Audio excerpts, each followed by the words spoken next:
Olá, eu sou o professor Dr. Leonardo Mataruna, Mary Curry Research Fellow pela Coventry University, aqui no Reino Unido, e estaremos hoje batendo um papo a respeito do esporte militar.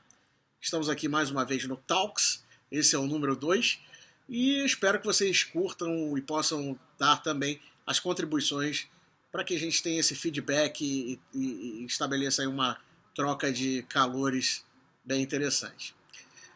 Poucas pessoas no Brasil sabem, mas a primeira medalha de ouro que o país conquistou foi através de um atleta militar. O tenente Guilherme Paraense conquistou na modalidade de pistola rápida, em 1920, nos Jogos de Antuérpia, a primeira medalha de ouro para o país. Um dado bem interessante que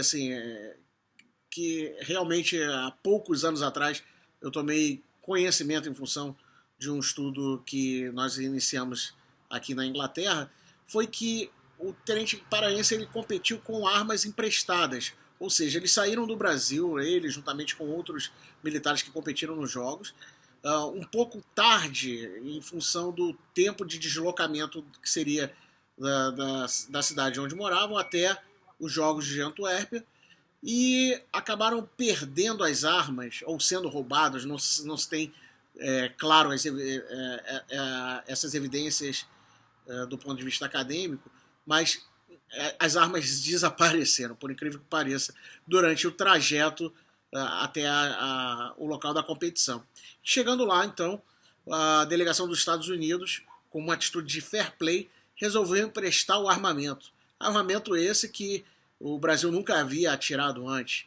Mas o tenente paraense acabou fazendo a disputa, olha só com quem? Com o norte-americano, e se sagrou o campeão da modalidade. Um detalhe interessante é que isso mudou a concepção em relação ao esporte militar dentro das próprias Forças Armadas brasileiras, que até hoje em dia, já nos idos de 2015, os militares reverenciam essa conquista do tenente paraense. Só que um pouco antes, justamente durante a concepção do Comitê Olímpico Brasileiro, os militares ajudaram a montar toda a parte de regulamento da instituição.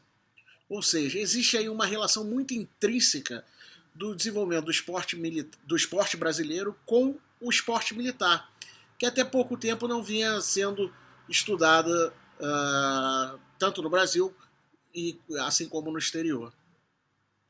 O Brasil acabou trazendo um pouco da atenção do esporte militar durante os Jogos de 2011, os Jogos Mundiais Militares que aconteceu no Rio de Janeiro, onde pela primeira vez na história o Brasil sagrou-se campeão geral dos Jogos.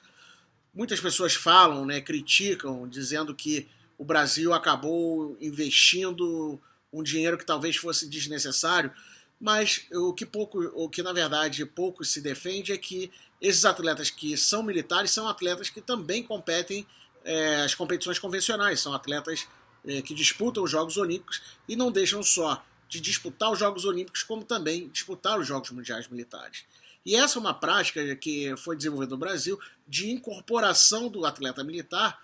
É uma prática que já vem sendo feita durante muitos anos em países que se consagraram ao longo dos outros jogos, como a Itália, a França, a Rússia, a China, ou seja, as grandes nações acabam recrutando os seus atletas para que esses façam parte do seu corpo esportivo.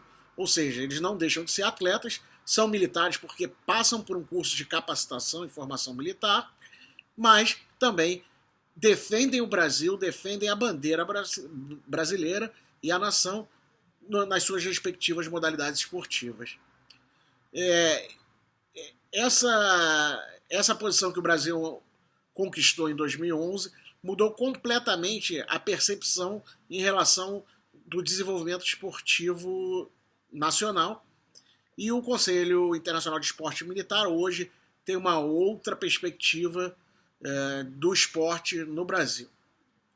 Vale destacar que no ano de 2010 e 2011, diversas iniciativas também foram alavancadas pelo Conselho Internacional esporte militar. Assim como o Comitê Olímpico o Comitê Olímpico Internacional desenvolveu os Jogos Olímpicos da Juventude, o Conselho Internacional de Esporte Militar desenvolveu os Jogos Internacionais dos Cadetes, né, que seriam os alunos que que estudam para ser os oficiais das Forças Armadas.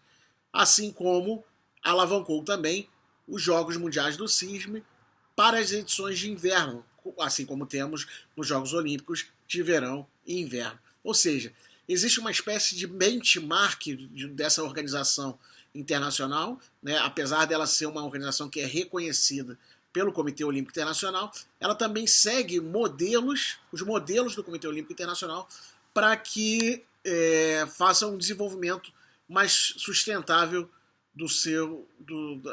das suas ações.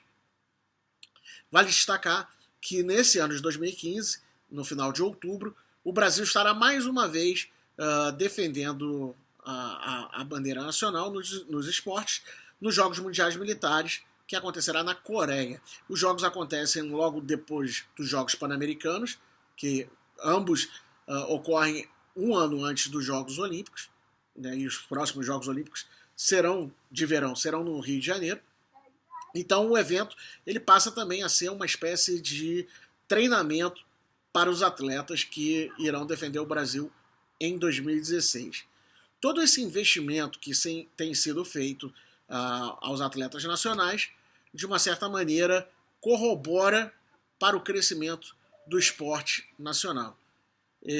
Além do esporte de alto rendimento, hoje a gente encontra nas Forças Armadas dentro do esporte de participação, o programa Forças no Esporte, no qual os quartéis das 3 Forças Armadas eles abrem as portas para as crianças da comunidade que geralmente fica em torno desses quartéis para a prática de atividade física dirigida com um conteúdo não só esportivo, mas com uma capacidade de um upgrade cultural, um upgrade alimentar, porque é oferecido também a questão de um lanche complementar, além do acompanhamento escolar. Se a criança não vai bem na escola, ela também acaba não fazendo parte desse programa. E dentro dessa perspectiva de esporte de participação, ainda temos quando o Brasil se envolve em alguma missão de paz, né, que é determinado peacekeeping em algum dos territórios. Informalmente, até hoje ainda não existe ainda uma política de desenvolvimento do esporte como elemento de paz pelas Forças Armadas brasileiras, mas o Brasil, aí, através dos seus militares, desenvolve aulas de futebol, capoeira, karatê, e alguns exemplos a gente encontrou justamente em missões de paz no Oriente Médio e no Haiti.